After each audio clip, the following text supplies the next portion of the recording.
sí nǹkan méjì tí mo pè é fún ọ nípa nǹkan tó ń ṣẹlẹ̀ láàrin mi àti ẹlẹ́nìjọ́ mẹ́ta inú ilé mi ò pè é fún tí má sọ pé kò sùn mí rọ ni wọ́n pa Súnmisọ́lá mi ò gẹ́ẹ̀tì ẹ̀ mọ́ mo ò mọ nǹkan kan tó wà nínú ẹ̀ tó fi ń ṣe gbogbo nǹkan tó ń ṣe fún mi tó bá dẹ̀ jẹ́ pé mo ṣe ẹ̀ ó dẹ̀ jẹ́ kí n mọ nǹkan tí mo ṣe fún ẹ because I know you very well bí mo ṣe fẹ́ ẹ̀kọ́ lélẹ̀ mo mọ̀ wà tó wà nínú ẹ̀ mo mọ nǹkan tó lè ṣe mo mọ nǹkan tó lè ṣe ó kàn the time kọ̀ọ̀kan change then try láti máa bẹ́ẹ̀ sọ̀rọ̀ pé kò tiẹ̀ try láti jẹ́ kí n mọ nǹkan tí mo ṣe tó farúwà tó ń wò but ó sọ fún mi jẹ́ kí n mọ òde jọ. Ọládọ̀pọ̀ kọ. Ó ṣe mí o bọ̀ ibi tí mo ti máa ń ní issue pẹ̀lú ẹ̀ ni pé kó máa jáde kó máa sọ fún mi pé kí mi má jáde inú ilé all the time tó bá ti ń jáde ó kí ń jẹ́ kí n jáde wọ́n máa ní kí n máa wà indoor kí n máa wà indoor ṣùgbọ́n gbélé máa ń súyàn ni. ṣé nǹkan tó ń ṣe ẹ́ nìyẹn tó bá jẹ́ pé nǹkan tó ń ṣe ẹ́ nìyẹn ó dá má bínú but nǹkan tó mò ń jẹ́ kó mọ̀ ni pé mò ń rí package ẹ̀ ni mo fẹ́ kán rí ìyàwó títí mi kán rí ní àdúgbò gẹ́gẹ́ bí ìyàwó rere tó máa nàka sí èmi àti ẹ pé wọ́n ń tọ́jú ara wọn kó tó jẹ́ kí n máa ṣe nǹkan tí mò ń ṣe nìyẹn mi ní kó má jáde dá má bínú nǹkan tó bá fẹ́ máa ṣe fún ṣetán. Are you sure? Yes. Thank you. tí mo lè bèrè kan lọ́wọ́ ẹ̀. Kí ni? Are you sure you really love me? I really love you. I love you so much and you know that. Mo ti wá. Kò wá lè mọ̀ pé ó ti tọ́nu mi pátápátá. Check in lọ bẹ prepare favorite food there wa. Okay.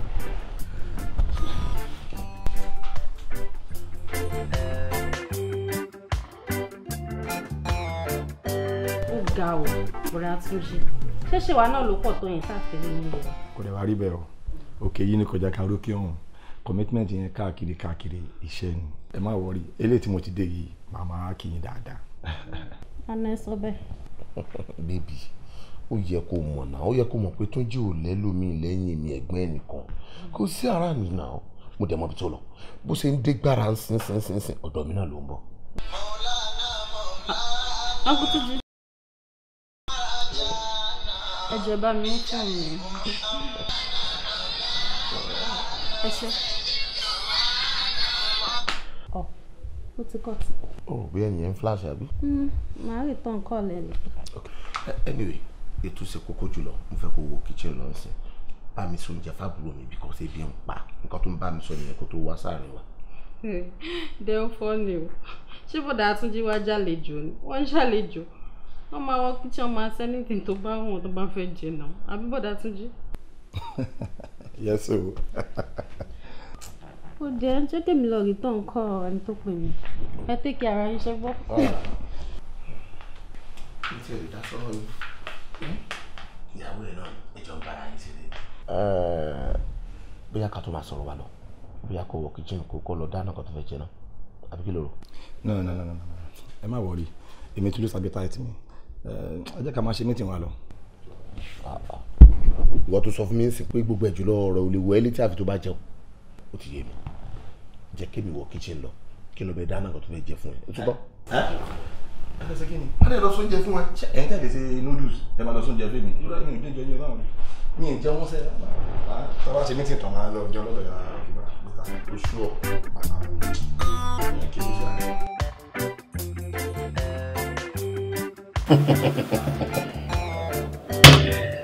Oh, Tomisin.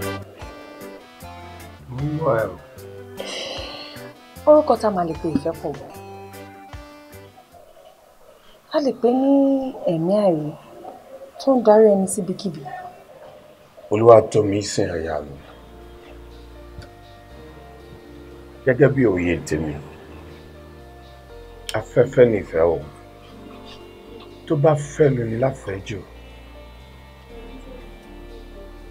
òtútù á máa mú. Bẹ́ẹ̀ ni òjò wẹ́líwẹ́lí nífẹ̀ẹ́. Tójò bá pọ̀ jù lápọ̀jù lára ẹni, àjẹkára ẹni ó gbọ̀n ṣẹ̀ṣẹ̀.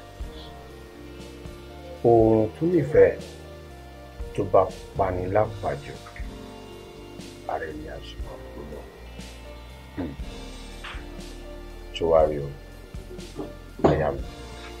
kò wá sí oògùn òyìnbó kan tàbí dókítà òyìnbó àbí tìbílẹ̀ tó lè gbọ́ àìsàn ìfẹ́ o. Tó bá wà jọlẹ̀ Bọ́ládé Ìṣọ̀lá báwo ṣe bí kan tèmi nǹkan kí wàá ní ọ̀nà àbáyọ sí ọ̀rọ̀ ìfẹ́ ìgangan. Tomisin aya mi wojú mi àfi kí olólùfẹ́ méjì kí wọ́n má fira wọn sílẹ̀ nígbà kọ̀ọ̀kan àbí èkejì torí wípé láìsí ìfẹ́ a máa yá nígbàkúgbà.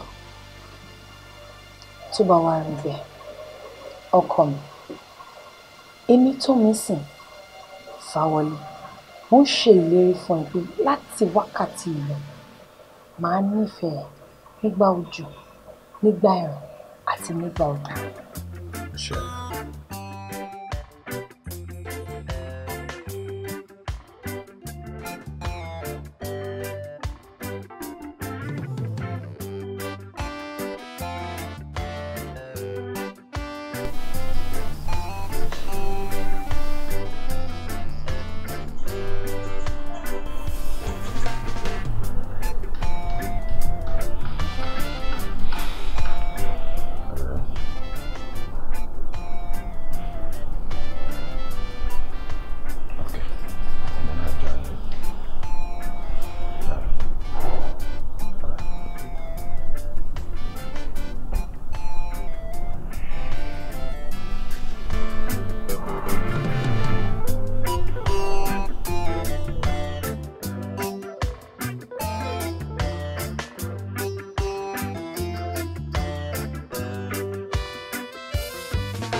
Oúnjẹ tán, oúnjẹ ti ready.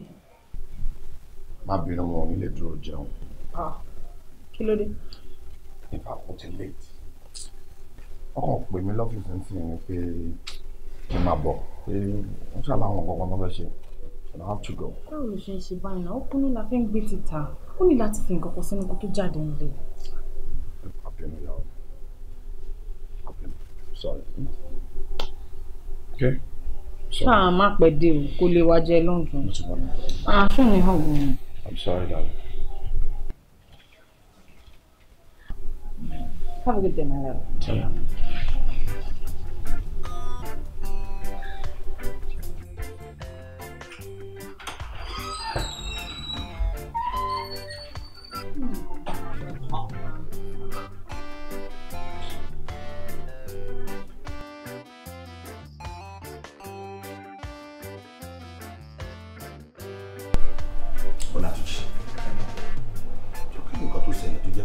Àjọ dá time fúnra pé a fẹ́ lọ síbi kan. Mo dẹ̀ sọ fún ẹ pé mi ò fẹ́ drive, kò sí driver mi lé. Ó dẹ̀ sọ pé ó máa gbé mi. So bàtìgbà tí mo ti ń pè ẹ́ tó ń sọ fún mi pé ẹ̀gbọ́n mi mò ń bọ̀ mo fẹ́ gba nǹkan kan lákàntì mi. Ṣé o ronú pé o fẹ́ gbowó lákàntì ẹ̀ tẹ́lẹ̀ kó tó di pé ọjọ́ òní pé ni? Ó wá dá mi dúró sílé látàárọ̀ full time. Ẹ̀gbọ́n ẹ má bínú àmọ́ ẹ mọ̀ mi dáadáa. Àwọn máa sọ pé èèyàn kì í nígi lóko kó má mèso ẹ mọ̀ mi dáadáa ẹ mọ̀ orí ìwà tí mo lè wù ìwà tí mo wù yẹn ó yẹ kẹ́ mọ̀ pé ó ní reason ni ẹ wo iṣẹ́ òkè dédé iṣẹ́ tí ó bá nídìí mi fẹ́ wá sọ́dọ̀ yín nítorí ẹ̀ mo ṣe ń parọ́ pé mo fẹ́ lọ sí bank mo fẹ́ lọ gbowó pé ká pàdé ní junction kan kìnìkan mi fẹ́ dé ìbàyìí ni. Ọlátúnjí ẹ̀gbọ́n o fẹ́ wá sí inú ilé mi. Bẹ́ẹ̀ni. Kí ló ṣẹlẹ̀? Ẹ wo ìyàwó yín ìwà tí ìyàwó yín wù ìwà yẹn ó kù díẹ̀ káàtó ẹ rántí nǹkan tó ṣẹlẹ̀ gbà tí mo wá síbi the last time and that was not the second time that was not the third time kò kí n ṣe first time ìyàwó yín ti máa ń ṣe dáadáa consecutively àwọn tó fi lè wùwà bẹ́ẹ̀ yẹn sí èmi mo imagine irú ìwà tó máa wù táwọn ọ̀rẹ́ yín bá wá síbí àbí táwọn parents wa bá wá síbí bá tí yàn bá dẹ̀ ní ìyàwó gidi nǹkan tó burú jáì ni. Ọlátúnjí kí ni nǹkan tó ń ṣe ẹ náà sọ fún mi kí ni nǹkan tó ń ṣe ẹ náà jọ ṣé èmi ni ẹ̀gbọ́n ẹ ni àbí ìyàwó mi ni ẹbí ẹ sọ fún mi ṣé tíyàwó mi bá ṣe ẹ jọ mi ò tó láti pè kó sọ fún mi pé mi ò láìkì nǹkan tíyàwó yín ṣe o kẹ́ adjust fún ó túmọ̀ sí pé orí bíbẹ́ lóògùn orí fífọ́ ni débi pé mo wá bá ẹ sọ̀rọ̀ pé à ń lọ sí important meeting wọ́n á sọ fún mi pé kí ni wàá pàdé ẹ níta.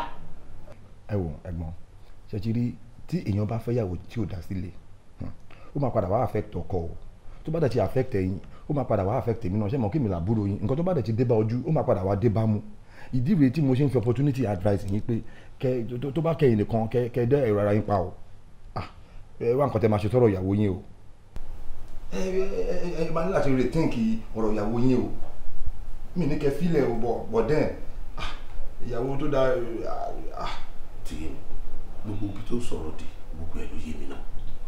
gbogbo tó ń sọ ìkó sí nǹkan tèmi náà mọ̀ sí ojú èmi náà rí bọ́ mo ń mú mọ́ra ni. ó yẹ kó rántí ọmọ dára sí mi náà. mo rántí ìyàwó yín tẹ́lẹ̀. jọ ìgbà wo ló lọ kò sẹ́ni bọ́dì tó mọ nǹkan tó fà tí mo fi ṣe kíni tí mo fi sílẹ̀ pé kó máa lọ èmi ni mo mọ tójú mi ń rí ṣé nǹkan tójú mi ń rí yẹn mo fẹ́ máa sọ kiri ìta ni náà ń sin gbà tó lọ tán wọ́n bẹ̀rẹ̀ sí sọ kiri pé dára sí mi tó ṣẹ̀ṣẹ̀ fẹ́ níjọ́ wo ló fẹ́ náà ó fẹ́ tán so tún lè dànù túmọ̀ sí pé àwọn ọmọ tó ń kó kiri yẹn ó ti gbádùn mọ́ kò fẹ́ níyàwó sílé wọ́n máa sọ mí lẹ́nu ni that's why tó jẹ́ pé léyìí tí mo fẹ́ yìí èmi náà ṣe ń wò pé màá ní ṣòro fún un bóyá ti máa ń bá sọ̀rọ̀ lójoojúmọ́ bóyá ó máa change but ìwà mi kò bínú tó nǹkan tó bínú yẹn tó máa sọ fún mi pé o ò lè wá sílé ẹ̀gbọ́n ẹ̀ mọ́ kò nídìí tó yẹn. ẹ wo àdúrà tèmi náà gbà nìyẹn kò change because ìwà burúkú it's like a flat tire until tẹ bá change ẹ mọ́tò yóò lọ lẹ́sẹ̀ níwèé o advice mi ò jù yẹn lọ ẹ jẹ́ ká máa lọ síbi tá à ń lọ. mo ti gbọ́ ó ti yé but tó bá dijọ́ mi tí ẹ̀gbọ́n bá ṣe àbúrò kì í fi sínú ó máa pe ẹ̀gbọ́n ẹ̀ wá jẹ́ kó mọ̀ ẹ̀dùn ọkàn ẹ̀ ni. ẹ má bínú. ó ti tán jábọ̀.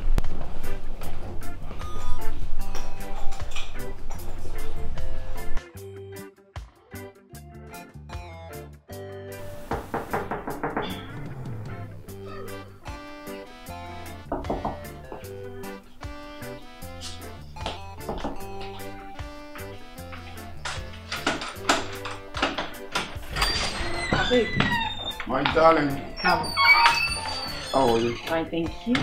Wow. Well, in fact, if you pa me, mi lè sọ bíbí ẹ ṣe ń pa mí tó. Ṣé lọ́nà kan ti fa gbogbo inú mi lọ bí ẹ pé mi jẹun látàárọ̀. Kí ló gbà? Kí ló ṣẹlẹ̀? Níbo ló lọ? Mo lọ sọ́dọ̀ ọ̀rẹ́ mi ni. Àmọ́ ó yẹ kí n ti ṣóúnjẹ yẹn lẹ̀ kí n tó lọ.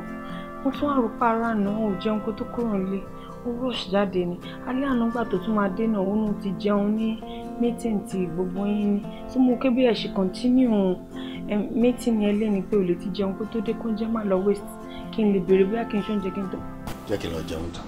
Àbọ̀ládé má lọ náà mo ń lọ. Kí n má lọ. Kí n sáré ṣe noodles fún ẹ. Èmi noodles. Tomisin, what has come over you? Kí ló ń ṣe ẹ́? Kí ló tó ń ṣìgbọ̀n lẹ́nu ọjọ́ mẹ́ta yìí? Ṣé mo ṣe fẹ́ ni? Kí n má bínú, ebi ń pa mí. O mọ̀ láìtẹ́ gbà tó wọnú ilé láti lè dáná oúnjẹ fún mi. O mọ̀ pé kó ti kúrò mi tó wà kó wá dáná oúnjẹ fún mi. Tomisin. Ẹ kì í sáré lọ ṣoúnjẹ.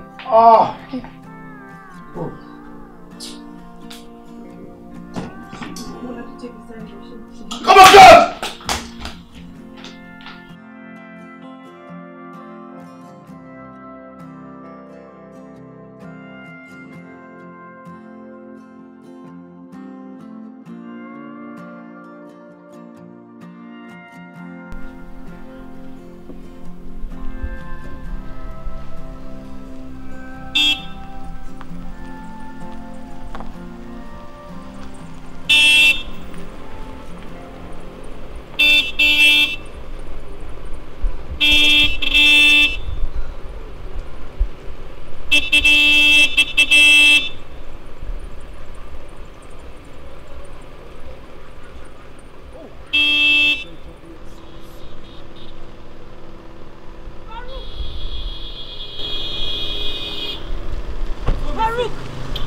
Tomisin Fawalaite live! Tomisin! Yes. Good to see you! Oh my goodness! Kí ló wá ṣe mí báyìí? Èmi àkọ́kọ́ mi lájọ́ ọkọ mi. Oh, that's your husband? Yeah. Oh, jẹ́ kí n ṣe hi sí wọn. Hello. Hello, sir.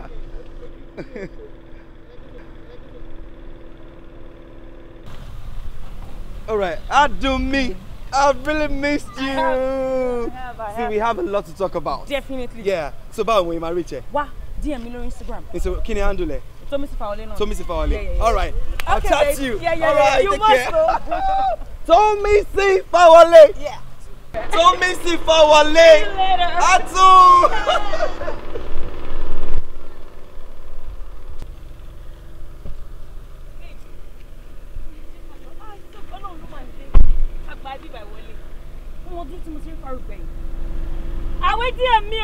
Make sure you do that.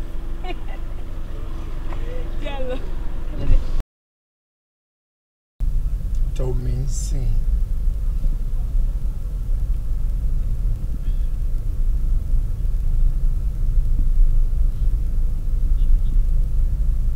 Tomisin. Tomisin. What is it? O de wà lẹ́gbẹ̀ẹ́ mi o de lọ. Olade. Yeah. Mo ma bínú. Ṣé kí n jẹ́wọ́ fún ẹ? Ṣọ́ra àtìgbà tí mo ti rí Farouk ní ìgbádùn. Really? I'm telling you, my friend for over years. Ó ti pẹ́ tí mo ti rí Farouk. I've been trying to look for him. Mo ti ń try láti wá látijọ́ mẹ́ta mi ì rí. Over these years, mo kàn dédé rí bẹ́ẹ̀ yẹn. Ṣọ́ra rí Farouk táwọn yẹn. Ó important in life mi o. Tí ó bá jẹ́ bó ṣe jẹ́ ni, Farouk ló yẹ kí n fẹ́ o.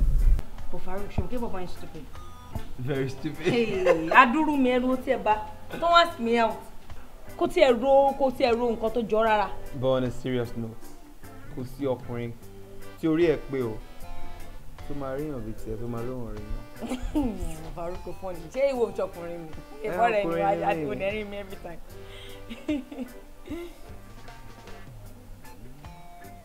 Kim. Farouk, why are you so serious all of a sudden? Because I'm about to say something serious to you. Okay, let's hear it. Listen. Báwo ni o bá ṣe dùn tó sí èmi Farouk Aribidesi bá fi ìwọ Tomisin Fawole ṣe ìyàwó? You know, like kórúkọ ẹ̀kọ́ máa jẹ́ Mrs.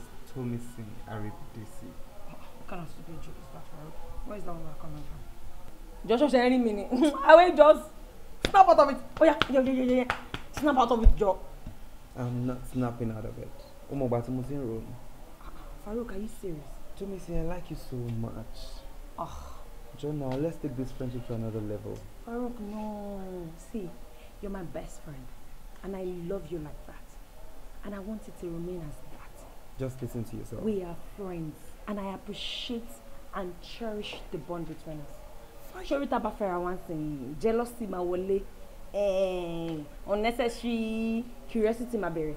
All them about friendship are there, and I don't want to lose you as a friend, as my best friend. No, that's the mistake you're making. Then she iwo mo wípé tí ìfẹ́ bá wọra ló máa ń di ọ̀rẹ́. Tí ọ̀rẹ́ bá wọra ló máa ń dẹ̀bi. So the fact that we're friends already will make things better. That could strengthen bond here. So Missy, let's take this relationship to another level. Farouk. I like you so much. Farouk, see, I don't want to lose you as a friend. So let's just forget it. It will never work. It can never happen. We can make it work. It will never happen. Farouk, please. However, I can do you a favor. Favor? She's very calm. I don't know what I want to know. You can be with her now. Man, would you say Ben now, Farouk? I want you, not Adun. She's pretty as well. I don't even talk to her. It doesn't matter. You guys can become friends. I do not want Adun. I want you. Farouk, you are getting too serious. Mama, like it, Joe. I won't love you. Tell me, Jari. Are you a class or what? Jens, yeah. Fasten me, my brother. Are you sure of what you're saying? Ṣé mo lè rí náà lẹ́yìn tí? Síbẹ̀síbẹ̀ náà, ẹnu ọlọ́fà báyìí láti ń gbọ́ mọ́ta. Why can't Farouk himself come to me and profess his love for me? Ó ṣe jẹ́nu tiẹ̀ ni mo ti máa gbọ́n pé ọ̀kan nífẹ̀ẹ́ mi àbúfẹ́fẹ́ mi. Adam, ṣó rí káró ṣọmọdì, káró dì má ṣọ, kí ló ṣàmá ti gbófo mi. Tomisin bẹ́ẹ̀ sọ. Farouk sọ fún ẹ, it's still the same thing. gbogbo adé la mọ̀ Farouk nínú ọgbà yìí Farouk ò kí ń ṣe ọmọ burúkú kó dẹ̀ máa wo èmi feel pé Farouk ń páyà ẹ ló ṣe rán Tomisin sí ẹ o. Bukky a máa dà fún ọ. ṣọ̀rẹ́ Farouk máa ń tijú tí ìwọ náà dẹ̀ mọ̀. He's my best friend male, you are my best friend female. Mo dẹ̀ wọ́n pé táyì méjèèjì bá come together your future will be bright torí mo mọ̀ wá àti ṣe sẹ́yìn méjèèjì ni. Ẹ kàn sọ bẹ́ẹ̀ náà ni o. Èèyàn kì í kó sínú agbami odò ìfẹ́ kó tún máa kígbe òtútù o. Mo sọ tútù kọ̀ọ̀kan bí kọ̀ọ̀kan wọ́n lọ kó tútù. Farouk èèyàn tútù ni Farouk wọ́n náà èèyàn tútù ni wọ́n náà. Ẹ ní problem as far as I'm concerned. Ó tẹ̀lé fuck up since tó ṣe ti wà involved. Kò lè fuck up rárá. Okay o, messenger of love. Thank you love fún yín. Ẹ kọ́ yẹn jáde. Ọmọ school ni Farouk. Farouk. So Farouk lẹ kó fẹ́. I'm telling you. Hey. So mo lucky nìyẹn. You can say that again. Okay, I'm a lucky guy. Farouk, I've been trying to look for this guy for over 10 years. No doubt. Farouk. Such is life. Yeah, I'm so glad to see him.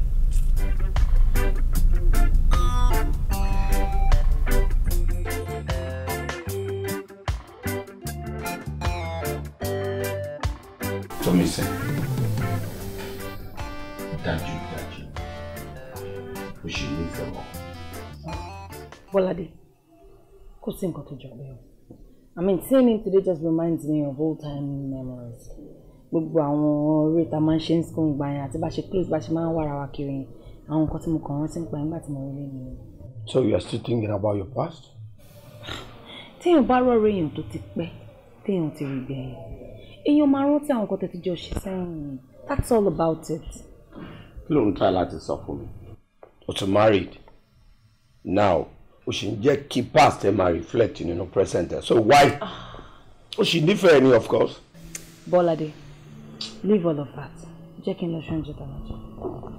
O rẹ̀ dá mọ́ra ẹ̀ o, mo fẹ́ láti jẹun kankan. Bọ́ládé, kí ló ṣẹlẹ̀? Nothing. Ọ̀rọ̀ yà bí mi.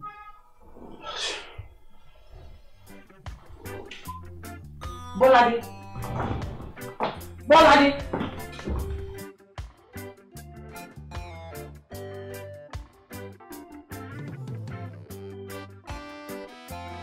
Olúwayé máìtì gbogbo Canada ò ní bàjẹ́. Mo jẹ́rìí. Ìwọ ló tó bẹ́ẹ̀ wọ́n bí àìmọ̀. Mo tiẹ̀ ní kí n bí ní kankan. Onílé ńlá Akim wọ́n láwọn fẹ́ bá yín sọ̀rọ̀ pé àwọn fẹ́ rán yín sí mi. Kò sí mo jẹ́ ẹ̀gbọ́n onílé ńlá wà ẹ̀gbọ́n ẹ̀ ṣú ọ̀gàn. Gbà fún wọn ti gbà fún ẹ̀hàn lọ́pṣọ̀n ìmọ̀lẹ̀ Canada ìwọ náà gbé fún. I know ọ̀gá pátápátá nìyẹn Mr. K Africa tó ti dòyìnbó bàbá ṣípà nìyẹn wọn bí wọn. Dàpọ̀. Ẹni máa pè wọn láìpẹ́ yìí máa pè wọn. Dàpọ̀ ó gbọ́ bí mo ṣe ń pè ẹ́ ni ó wá fi mí kọ́. Ok máa pè ń padà máa pè ń padà nísìnyí. ọ̀rẹ́ ìgbà wa.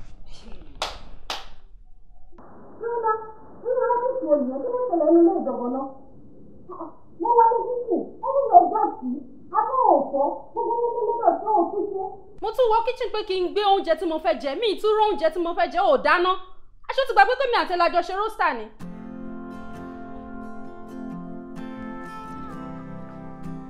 Jọ kí ló ń try láti rán? Ṣé tí ń dùn ẹ̀ ni? Mo ń sọ̀rọ̀ ságùn látàárọ̀ ni. Wọ́n ní mi ìbọn oúnjẹ nínú kíchìn. Ó ń sọ fún mi sìn pé gbogbo kíchìn tó dọ̀tí kí n lọ fọ̀ àbí?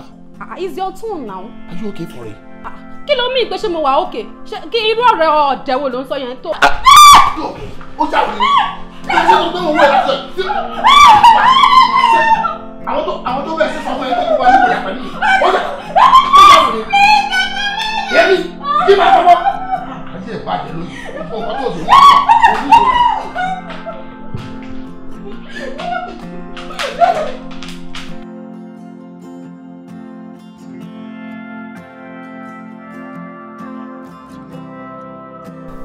Tomisin. Yes. Oh, please stop our surprise visit. Ṣé mo need láti announce pé mo ń bọ̀ nílé ẹ? I'm sure you were shocked when I said I was at your gate. Yes, I was shocked. Hey, yo, so very pokumbo. I know I ṣe mi tó bàbá mi leko. Láíláí. Tí mo ti mọ daily routine. Ibo náà ló sọ fún mi pé o kì í jáde ní weekends. Oh, that's true. But my role only change. Láíláí. Okay. Don't be too certain about that. So, what should I offer you? Anything. Anything. All right. Just a minute.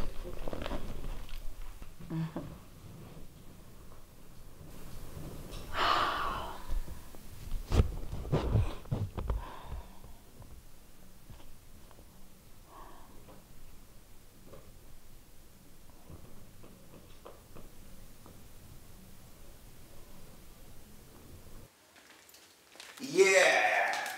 So.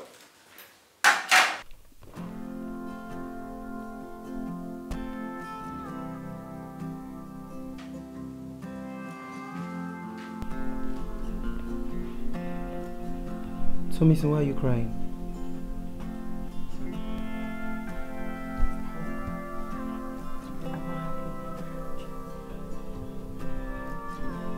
What do you mean you're not happy in your marriage? My husband is not treating me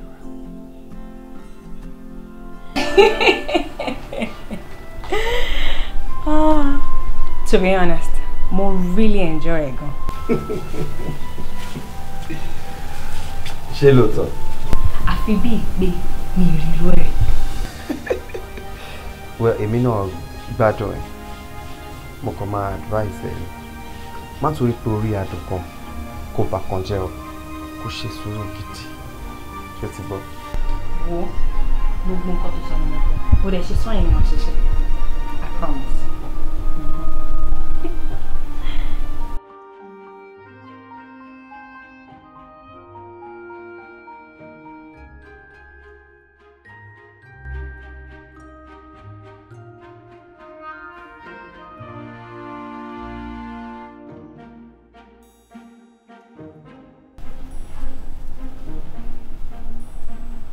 Tanikẹ́ni yẹn wọlé.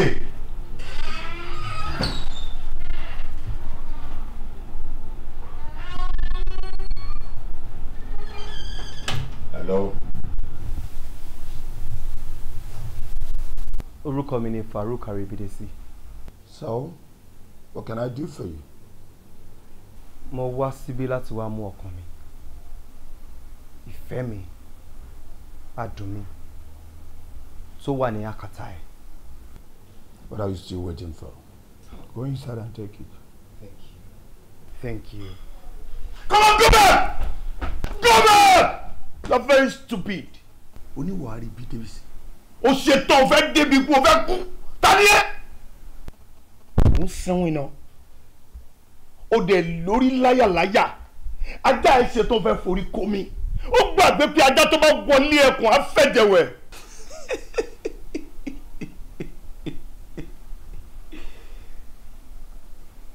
Ó máa ń pòwe. Ìwọ gbàgbé. Ó ti gbàgbé wípé odò tó bá ti ojú ẹni kún ó lè gbé ni lọ. Aribidesi, o tí Aribidesi o. O ṣe tó fẹ́ dé síbi ikú, o fẹ́ dé síbi ẹ̀jẹ̀, o fẹ́ dé síbi tó ti fẹ́ pa ẹ́, máa pa ẹ́ kíkú tó dé, máa pa ẹ́ pátápátá. You think I'm here to joke? Pa ẹ́. Màá rún ẹ. Wà á kú kí tó kú. Wà á kú. You think I'm here to joke? Nínú lẹ́bi. Joke. Inú lẹ́bi. You think I'm here to joke? Eré lórí bí a mú wá ṣe. Má pa ẹ́. Ìwọ ò mọ̀ wípé láìkọ́ ẹ̀ gírí. Kò sí bàbá ńlá kọ ẹni tó lè fi awọ ẹ̀ ṣe bẹ̀rẹ̀. Ìwọ, I need to get my pride. Come on! I need my pride. I need to get my pride. My.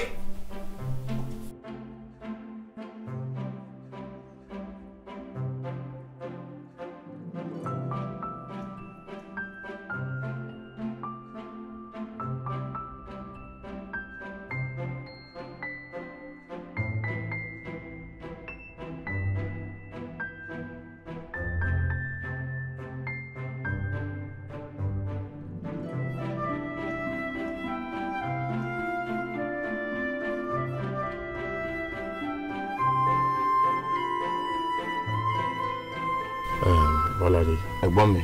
Ó sọ pé ó fẹ́ rí mi. Ṣé rí In fact, mo ti ń kó nǹkan ẹ̀ sọ́kàn ó ti ń tóbi ijọ́ mélòó kan ní ìwà rẹ̀ ní kọ̀ọ̀kan tí mo fẹ́ sọ fún. Ìyàwó mi ni. Kí ló ṣe? Ó ń rin àwọn ọ̀rìn kan lẹ́nu ijọ́ mẹ́ta yìí.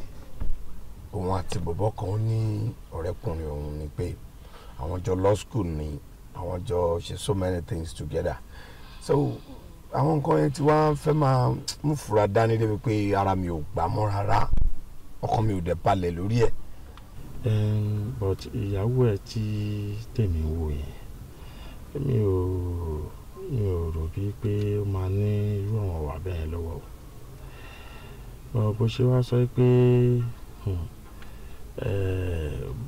bó ṣe ń ròhùn pẹ̀lú ọ̀rẹ́kùnrin yẹn ńṣe ni màá ní kò ṣe sùúrù dó obìnrin tí òun yàn lè tó bá yan ọ̀rẹ́ àfojúdi ó jura wọn lọ nítorí ẹni tí a bá ń bá ṣọ̀rẹ́ tá a bá ń fura sí ìṣe ló yẹ ká yẹra mi ò ní fẹ́ kó ṣe any trouble pẹ̀lú ìyàwó ẹ̀ nítorí pé mi ò fẹ́ kó yẹra fún màá fẹ́ kó ṣe sùúrù níbi tọ́rọ̀ dédú sùúrù ló gbà ó. Ẹ̀gbọ́n mi tó bá jẹ́ yín kọ́ tírú nǹkan báyìí bá ṣẹlẹ̀ tẹ́ ń kẹ́fín ìyàwó yín pẹ̀lú gbogbo nǹkan tí mo sọ fún yín kí lẹ́yìn máa ṣe sí. Bọ́ládé kí n má tàn ẹ́ tí n bá kẹ́fín ìyàwó mi pẹ̀lú ọkùnrin mi máa pa ni o máa pa ni ẹ ṣe máa pa ni. Ọlọ́run funny. Ṣé wọ́n ti fún mi láyọ̀ lọ sí? Mi ṣe ní rántí ẹ̀. Fún mi. Tó ti rìn gbà tá wà ní school. Are you serious? Ó bó ṣe tóbi. Ìwọ náà tó bá máa bímọ sọ wí wá tóbi. Báwo mọ́ bàbá mi ṣe irú àwọn orí yẹn? Èmi keep fit o, mo diet. Mo kẹ́lú. Ó rántí bọ́ yìí. Uche, a ní ọmọ Uche. Ó ti gbàgbé tí mo dá ẹ̀pẹ́ sílẹ̀ nígbà tá a jà ń gbà ẹ̀. Ọ̀tọ̀ ni, ó mà ti travel lọ Yankinson. Irọ́ ni. Olóhùn ti relocate America ló ń gbé. Ọmọ Igbo tẹ́lẹ̀, ọjọ́ fún survivor of crazy. Oh crazy. Oh no. Simbi! Ó rántí Simbi. Ó bọ́ ni mi ṣe ní rántí ẹ̀. Kò jẹ́ Simbi mọ́ lórí Instagram. Caramel candy àbí nǹkan. Caramel flavour mọ́. Olóyìnbó wèrè. Pọ́n lọ fọ náà. Ẹ bá fọ iná ni. Ó wọ́n gbé lẹ́yìn gẹ́ ọ̀sẹ̀ wá. Ọkọ mi. Ẹ wá pàṣẹ, how was your day? Mr. Man, who are you and what are you doing in my house? Ṣọ́kọ̀ dá mi mọ̀ mọ́ ni. Ṣé o rántí Farouk ni? Farouk ayébídé sí. Yes. You shut up your mouth. Mr. Man, are you crazy? Don't worry, I understand. Understand what? What? Bọ́ládé, kí ló ṣe fún Adéolú tó yẹn? Kí ló ṣe báwo? Ta ló fà? Ìwọ kọ́ ló ń ṣàfojúdi tí ẹ kó máa. Ta ló fà? Ṣé mo rẹ̀ mi ni? Ọ̀rẹ́ ẹni ta ni? Nínú ilé mi? Ṣé o mọ nǹkan tó yẹ kó máa ṣe ni? A married woman for that matter, what is it? Kókó bó ṣe ń ṣe o. Kó kú tó bá máa kú. Yeah. Farouk! Rubbish, nínú ilé mi. Nínú ilé mi.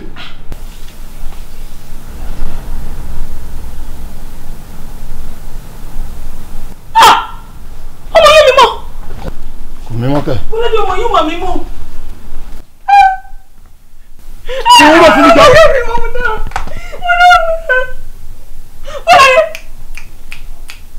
Bọ́ládé. Ó ti pààyàn. Mo pa kí ni? Ó ti pààyàn. Kọ́ mo dákẹ́dáre. Ó ti pààyàn, mo dára. Ó ti pa ọmọ lọ́wọ́. Farouk! Ó ti pààyàn. Ó ti pa ọmọ yẹn mi mọ́ kí ni mo fẹ́ ṣe báyìí Ọlọ́run. Léṣù pé yóò wá kí mi torí Ọlọ́run. Léṣù pé yóò wá kí mi torí Ọlọ́run. Kí lè lè It's okay! It's okay! Wọ́n náà lọ dá sílẹ̀! It's okay! Farouk, kí ni mo fẹ́ ṣe báyìí Ọlọ́run? Come and sit down.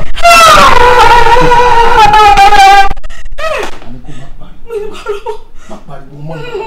Má pariwo mọ́ náà. Bọ́ládé ti pààyàn. Ọkọ mi ti pààyàn, ọkọ mi ti pààyàn, ọkọ mi ti pààyàn. Kí mo fẹ́ ṣe báyìí? Kí mo fẹ́ ṣe ọmọ lọ́mọ? Bọ́ládé ti pààyàn. Keep quiet!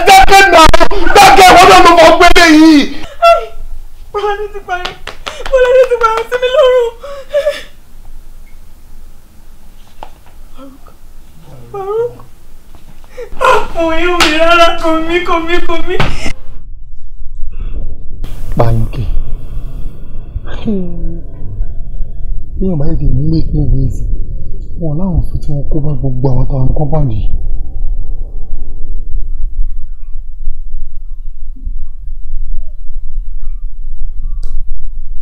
Yeah, hello. Good afternoon. Ẹ má bọ́dà láti bèèrè orúkọ mi. Ṣé rí ẹjọ́ ẹ má bọ̀ right away ní nọ́mbà 11 Lamini Street báyìí. Iná ń jó gidi gan lórí pápá wọn. Ó wà o, ṣé dáhùn fámìlì kan ti pààyàn bí mo ṣe ń bá yín sọ̀rọ̀ yìí, wọ́n ti pààyàn sínú ilé wọn báyìí. Please come around right away, please. Yeah, 11 Lamini Street. All right. Okay, thank you. Okay. Àfi kí n kúrò lórí ìbáyọ̀. Pé kí n wọlé tó kú.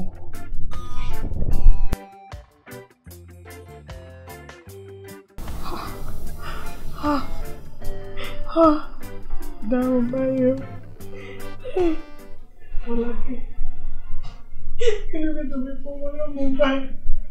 Irú bínú wọn nílé kí ló fọwọ́ lọ́mọ fún báyìí? Tomisin, kí ló dé tí wọn náà gbọ́kùnrin wá sínú ilé ọkọ wa? Ṣọ́rọ̀ ló sọ yẹn. Ṣé wọ́n lè gbàrú ẹ̀ ni? Kí mi náà gbóbìnrin wá sínú ilé kí máa bá dọ́wọ́ ẹ̀kẹ́ bó ṣe ń dọ́wọ́ ẹ̀kẹ́ ẹ̀ tí mo tún wọnú ilé tẹ́ ẹ̀ mọ̀. Ṣé o lè gbàrú ẹ̀ ni? Ẹ ṣé màá pa ẹ̀ ni? Ṣé mi fẹ́ pa ni? Ṣé mo mọ̀ pa ni? Kí ló fún léṣe lára fún? Farouk, ọmọ ọlọ́mọ kí ni mo ti fẹ́ ṣe bá mi mú kó tí mo fẹ́ ṣe o Farouk.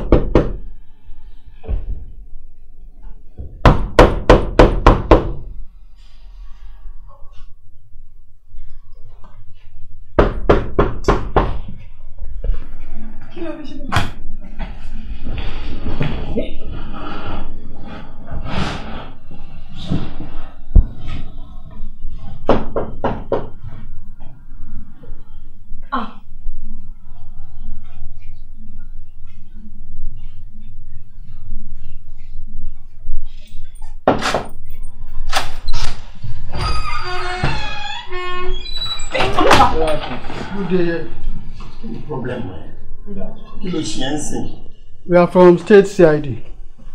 We have a search warrant to search your house. Search warrant? Go ahead. Search. Kí ló wà ńbẹ̀? You go and check.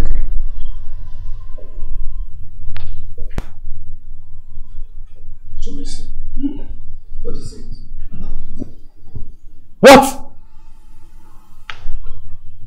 Sir, it's dead. Mr. Man, you are under arrest. Don't say anything because Inteba Sonibi by Onamalu against the court of law. Get up!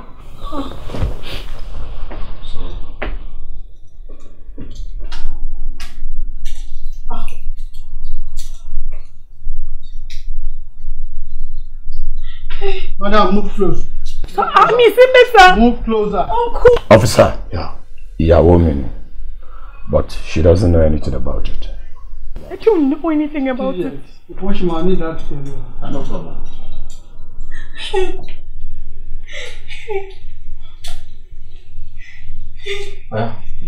Move. Stop!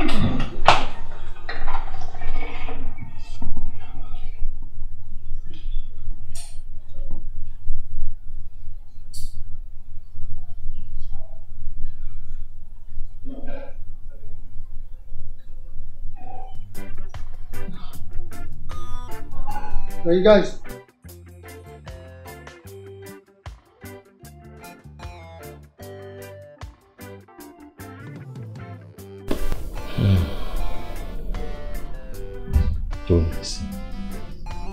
Tomisin o tá bá ń sáré ká má tẹ̀ tá bá wá tẹ̀ eré ká má kú ló dẹ̀ kù tá bá máa sáré ọ̀bẹ gọmọ lọ́wọ́ ó jọ̀bẹ́ lẹ̀ ọ̀bẹ ti ṣe nǹkan tó máa ṣe.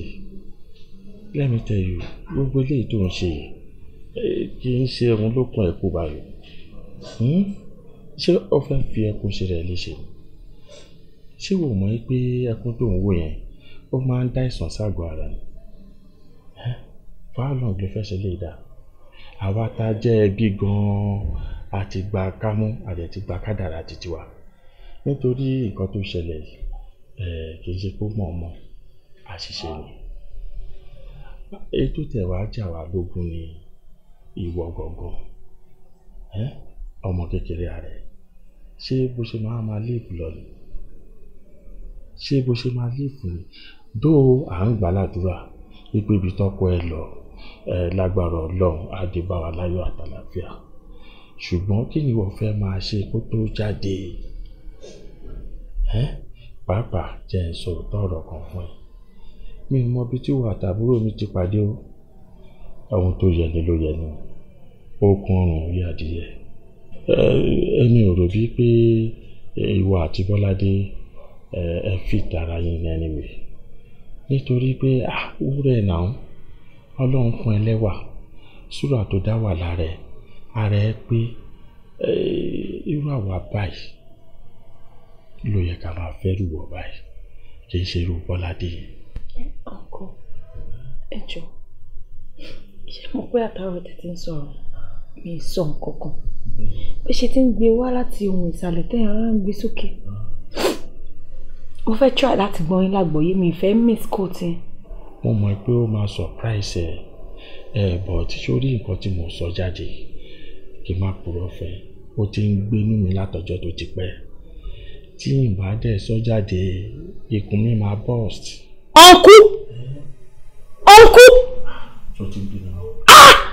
Ṣé o lè sọ jáde lẹ́nu ìṣá? Ìyàwó àbúrò yín mà ni mi. Ọ̀dà má bínú. Sórí nǹkan tí mò ń sọ yìí. Èṣù tó ti wà nú mi ti pẹ́ ni. And tí n bá sọ fún ẹ, mi ò mọ nǹkan tó máa ṣẹlẹ̀. Mò ń sọ mo dẹ̀ ń tẹnu mọ́. Sórí máa tọ́jú ẹ. Ọkọ ẹ̀ gbádùn o. Ẹgbẹ́ ẹ̀kọ́ ẹni mo jẹ́ náà. Ọkọ ẹ̀ má bínú o. Ẹ̀yin jẹ́ ìlẹ́ka ẹ̀mí. Ẹgbọ́n kan ní. Lẹ́yìn sọ̀rọ̀ bá jáde lẹ́nu tẹ́lẹ̀ mọ position tí mo wà. Ẹ mọ bí tábúrò yín wà. Ẹ mọ ipò tẹ́mi fúnra mi wà. Ṣé mo ti ń ṣe sọ̀rọ̀? Àwọn ọkọ ẹ̀ sọ̀rọ̀. Ìtẹ̀sọ̀ rẹ̀ ṣe ọ̀sán láyé yín ni ó kú. Nǹkan tí ọkọ ẹ̀ ń ṣe fún ẹ máa ṣe times 10 fún ẹ.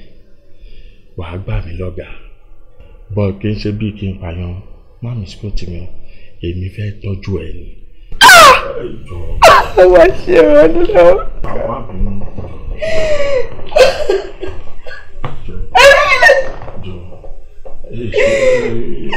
Kí n máa sọ síta kò lè gbé inú mi náà lọ sọ síta. Ẹ̀gbọ́n, kí ni kan yà mí lẹ́nu?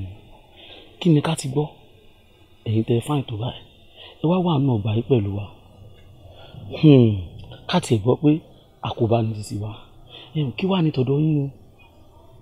Bánjọ, kò máa sẹ́ni tó kọjá ìdá òfin àfi kéèyàn má lòfin o. Ìjọba múni má dá múni mọ́ọ̀gùn. Ìjọba pa gbogbo ọgbọ́n tó bá wà nínú ẹ̀. Àdúrà ni pé kọ́lọ́ má jẹ́ ká rogun alákòóbá. Bánjọ, ṣé mo kó mo pààyàn ní tí mo fò débi? Ẹ pààyàn. Àmọ́ àkóbá náà ni wọ́n fi máa ń sọ pé àkóbá àdábá kọ́lọ́ má jẹ́ ká rí. Mo kàn mọ̀ pé tèmi á járe kọ́gbọ́n fún gbogbo àwọn tó bá gbọ́ kó mo wà ń bì torí pé ìwọ̀nba ló yẹ kéèyàn ṣe gbogbo nǹkan mọ́. Tó bá nífẹ̀ẹ́ ìyàwó ẹ̀ má nífẹ̀ẹ́ lánìjù kò sí nǹkan tó burú nu kéèyàn nífẹ̀ẹ́ o tó bá ti love obìnrin jù in fact tó bá wà careful nǹkan tí ó yẹ kó sọnù mọ́ lọ́wọ́ sọnù mọ́ lọ́wọ́ when it's come to love àfi kéèyàn gbìyànjú kó ṣe níwọ̀ntúnwọ̀nsì kó má bàa jẹ̀bi ìfẹ́ ló gbé mi dé gbogbo nǹkan tí mo rí ìfẹ́ ni o ìfẹ́ ni ẹni tẹ́mi ti torí ẹ̀ wá bí ń sìn tó gbé mi débi mi ìmọ̀rú àrà tó ń dálé olórin kọrin wọ́n ní gbogbo ẹni tó bá ti torí ẹ̀ lẹ́kú ẹgbẹ̀rún àṣekínì akọjá ní sàárè ẹ̀ mo ti gba kádàrá mi mo ti gba tèmi. mo gbàládùra pé Ọlọ́run á kó wa yọ níbí báyìí. àmín o àfikún Ọlọ́run kó wa yọ.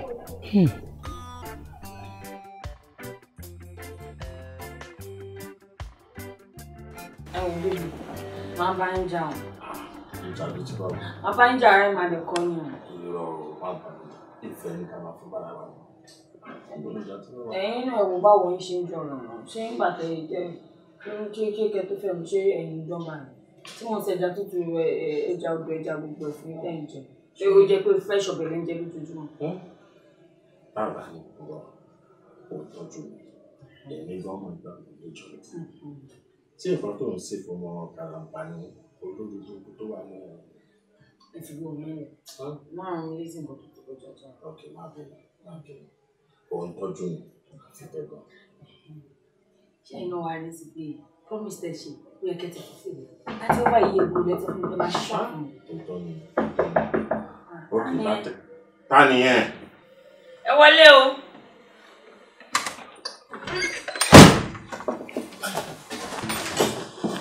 Bùnbẹ́ táyì.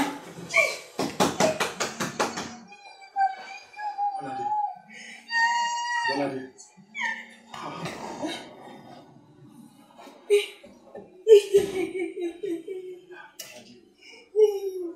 Báwo ló ṣe?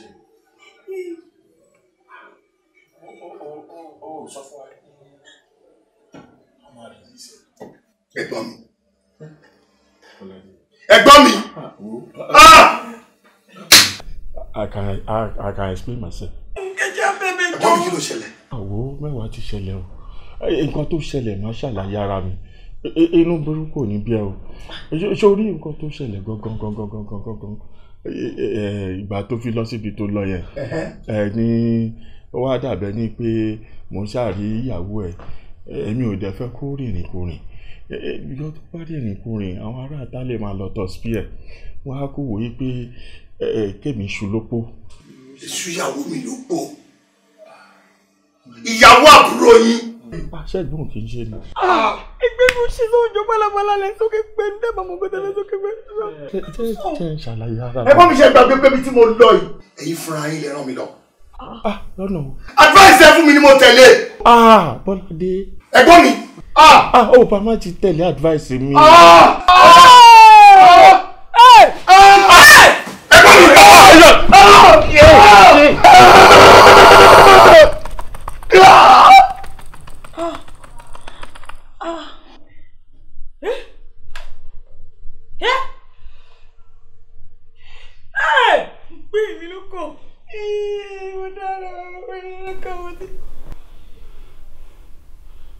Tomisin. Tomisin. Èmi ni. Gbà lọ.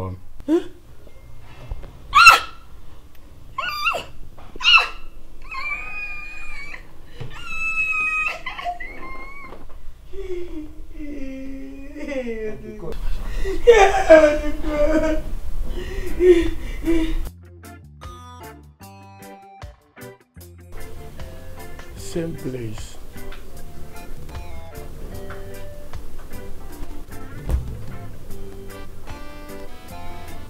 Tomisin.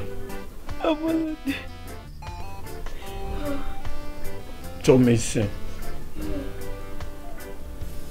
mo regret pé mo pàdé ẹ nínú ayé. ẹjọ́ tó yẹ lọ́dẹ. ó dẹ̀ mú ìgbésí ayé mi ó sọ di àkàbà torí jákòjákò. ìwọ ló rán mi lẹ́wọ̀n lákọ̀ọ́kọ́. ìgbà wo ni mi ò ní padà síbẹ̀ báyìí. ìjọ mi kan kò ní. Tomisin, ṣé ká sọ wípé àwọn ọkùnrin tán fi gbogbo ayé wọn nífẹ̀ẹ́ ìyàwó wọn orí wọn ò pé ni àbí kí ni ká sọ. rárá kò rí bẹ́ẹ̀. àbí wọ́n sì lé ayé wa. kò rí bẹ́ẹ̀. gbòbí tó bá mi dé gbòbí tó bá mi dé ó tún jẹ́ kí n fi ọwọ́ ara mi mo fi pa ẹ̀gbọ́n mi. ṣégbà tí ẹ̀gbọ́n mi ń bá ẹ sọ̀rọ̀ ṣóògùn ló fi bá ẹ sọ̀rọ̀ ni ó dá ló nífẹ̀ẹ́ mi ṣe ló yẹ kí n pa ẹ kí n para mi. má bẹ́ẹ̀ ṣe.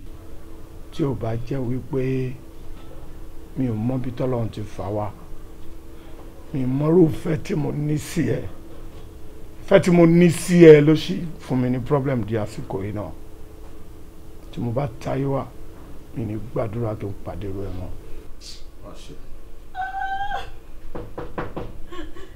Come. Ẹ gbà mí o, ẹ gbà mí o.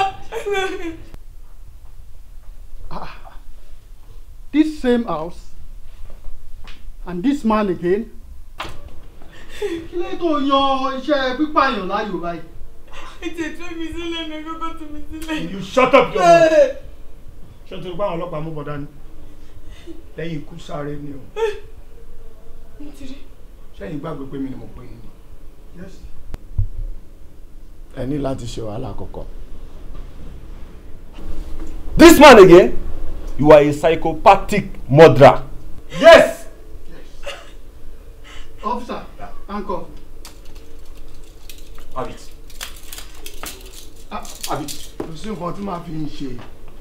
Ṣé bẹ́ẹ̀ mi fúnra mi ni mo pè é? Ṣé bó ṣe dìde wàhálà ni o? Mo ṣe dìde ó lè gba gbogbo wa bí báyé o, ẹjọ́ ṣàánú mi ẹ tú mi sílẹ̀. Tomisin, èmi ni mo jẹ́ kó lẹ́nu ọ̀rọ̀. Tí o bá jẹ́ fẹ́ tí mo ní sí ẹ, màá ti pa ẹ fúnra mi. Ṣé ti gbọ́? Ṣé ti gbọ́ nǹkan tó sọ? Ẹ wá tú mi sílẹ̀, wá tú mi sílẹ̀, wá tú mi sílẹ̀. Officer, fast now. Mo fi ẹ́ sílẹ̀ pẹ̀lú wa.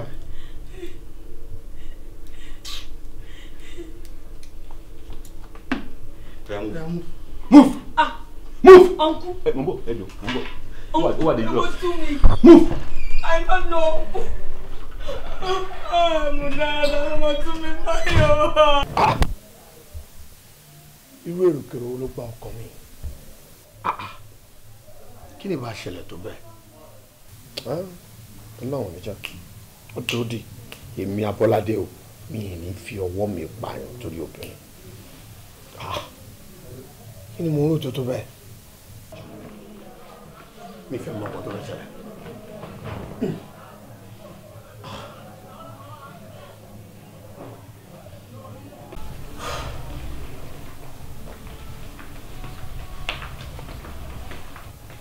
Bọ́ládé Ìṣọ̀lá ọkọ mi.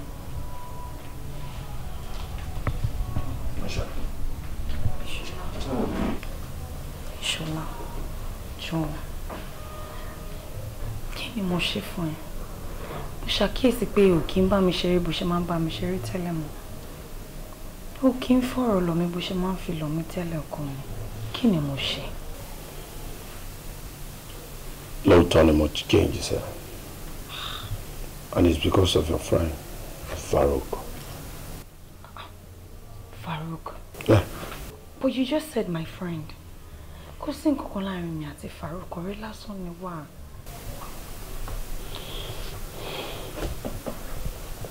Tó bá jẹ́ pé o dẹ̀ mọ̀ orí èèyàn tí Farouk jẹ́ ni, mo máa bínú sí mi. Torí pé títí ẹni Farouk ń ṣe gbogbo gbà. Adviser mi ni, bí lèmi ṣe máa tò ló máa ń bá mi sọ. So, ẹ̀kọ́ wo lẹ rí kọ́ nínú ìwé tá fún yín kẹ́ka o? Well, I read about love. Àti a lot of things. But ìwé yẹn jẹ́ kí n mọ̀ pé ìfẹ́ tí obìnrin ní sí ọkọ ẹ̀ àti sí home ẹ̀ pàápàá ó yàtọ̀ sí ìwà àti ṣe sí obìnrin nílé ọkọ ẹ̀. Good. Then another thing tí mo fẹ́ kó mọ̀ ni wípé mo discover pé gbogbo ẹ̀yin obìnrin ẹ kì í fẹ́ jẹ́yà nílé ọkọ. Ṣé ẹ mọ̀ pé ilé ọkọ tẹ́ rí yẹn ilé ẹ̀kọ́ ni? Ìgbà míì máa gbogbo nǹkan máa dùn lọ, ìgbà míì máa tó máa slow down. Ẹ máa ṣe mọ́ra wọn náà ni. Tí ọkọ bá ń ṣe bí ewúrẹ́, ìwọ ìyàwó á ṣe bí àgùntàn. Ò ní sọ pé bó ṣe bí ẹnu yẹn náà ló máa yẹ kókó mú gbogbo tẹ máa dàrú tẹ máa fọ́. No. Sórí eyín àti àwọn tó ń wọ̀ yẹn máa ń jà. But àwa ní tìtorí ẹ̀ ká sọ pé a máa mẹ́yìn a máa kó dànù àbí a máa máa a máa gé. No. Tó bá dàrú ẹ máa resolve ẹ̀ náà ni ẹ máa bára yín sọ ni. Orí fífẹ́ kọ́ lóògùn orí fífọ́ náà. Ó mọ̀ wípé ọkùnrin tó bá nífẹ̀ẹ́ obìnrin ló máa délé tí ò ní bóúnjẹ tó máa bínú tó máa faraya. Ó nífẹ̀ẹ́ ni. Sórí tí ò nífẹ̀ẹ́ bó ṣe wọlé tí ò bóúnjẹ á jáde padà ni. Yeah. Ṣòwárí ìta tó lọ yẹn. Àwọn obìnrin kan wà ń bẹ̀ tán rẹ́dì láti da ilé ẹrú. Sórí sí ìtẹ́ tó sọ pé o wà òkè pẹ̀lú yẹn wọ́n rẹ́dì láti lé ẹ̀dìlé lórí àga yẹn wọ́n á jókòó síbẹ̀. Gbogbo nǹkan dẹ̀ ló máa fi gbà. A máa wọ́lò ní fún wọn láàyè. Then ẹ̀yin obìnrin tún máa ń dáṣà kan tí ò dáa. Tẹ́ bá ti bímọ nínú marriage báyìí ẹ máa ní pẹpẹ sí o ọmọ mi lọkọ mi o kíní kan o kí ló ń jẹ́ bẹ́ẹ̀? There is nothing compared with first love. Ife Akoko. Your husband is your first love. Nothing compared with it. Ayé ọkọ ọ̀tọ̀, ayé ọmọ ọ̀tọ̀. So mo máa bẹ̀ ẹ́ nítorí Ọlọ́run tó bá ti délé ṣe oúnjẹ fọ́kọ ẹ̀ múnú ẹ̀ dùn tó bá ti jẹun tó ti relax kó wá pè kó bẹ̀ kó ní kó sọ ẹ̀ṣẹ̀ fún ẹ tó bá ti sọ fún ẹ then you apologize to him.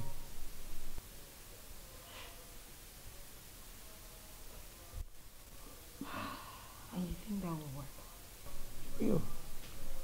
Let's give it a try. Okay, I'll ask the cousin. Please do. And I'm sure things will get better. Yeah, I hope it works then. I know so. So, Kojara and Mara and Sugar. Thank you so much. Ṣé ọ̀nà tí wàá rí sìn pé kò yẹ kó máa bá mi jà lórí ọ̀rọ̀ Farouk?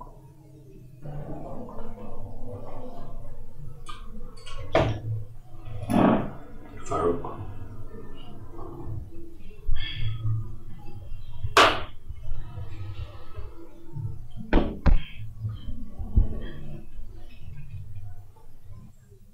Hello, Farouk.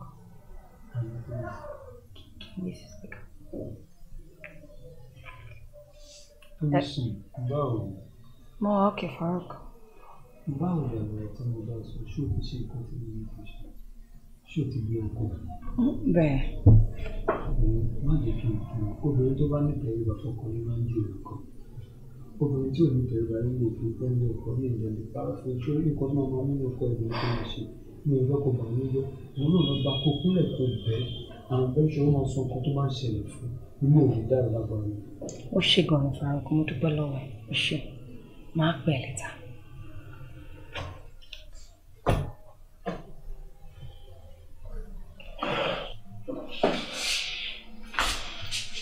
I'm very sorry. But I love you.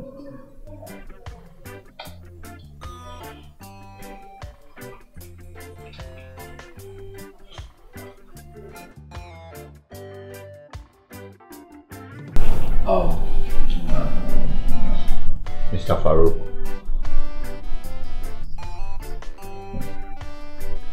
Àwọn àgbà bọ̀ wọ́n ní finá jó ara ẹ̀ báyìí kó tó fi jó ọmọlàkejì ẹ̀. Wọ́n tún wá sọ síwájú wọn ní wọ́n pèrè lọ́wọ́ ẹ̀ pé ṣé ó ṣe é rí àti ṣé wọ́n náà experience ẹ̀ rí nítorí wípé nǹkan tí ò bá ṣèyàn rí èèyàn ò kí ń mọ the situation ṣe máa rí at the moment. Bẹ́ẹ̀ni. ṣùgbọ́n síbẹ̀síbẹ̀ I'm very sorry. I really appreciate you and I will continue to do. Thank you very much, sir. Ẹ jẹ́ ká dúpẹ́ lọ́wọ́ ẹni tó ṣe gúdúgúdú tó ń ro pọ̀lápọ̀lá. Èèyàn ló ṣe bẹ̀m̀bẹ̀ tiẹ̀ tó rọ̀ bẹ̀tẹ̀bẹ̀tẹ̀. I really appreciate you for inviting me over for this conversation. Ẹ ṣé gan-an, Ọlọ́run á pọ́n yín náà lé. Lóòótọ́ ọkùnrin lèmi náà. Ó ṣeé ṣe kémi náà bára jẹ́ jù yín lọ tó bá jẹ́ mi ni mo wà position tẹ́ wà. Ọ̀rẹ́ lèmi àti Tomisin jẹ́. Ọ̀rẹ́ náà dẹ̀ la màmá jẹ́. Ọlọ́run á ṣe méjì ní ọ̀rẹ́ ara yín kalẹ̀. Á túbọ̀ strengthen bonding and the love. Thank you very much. Forgive me. You know I love you. I do. Okay, now let me break the silence. Let's go. Luna is so. Let's go on. Okay. Thank you.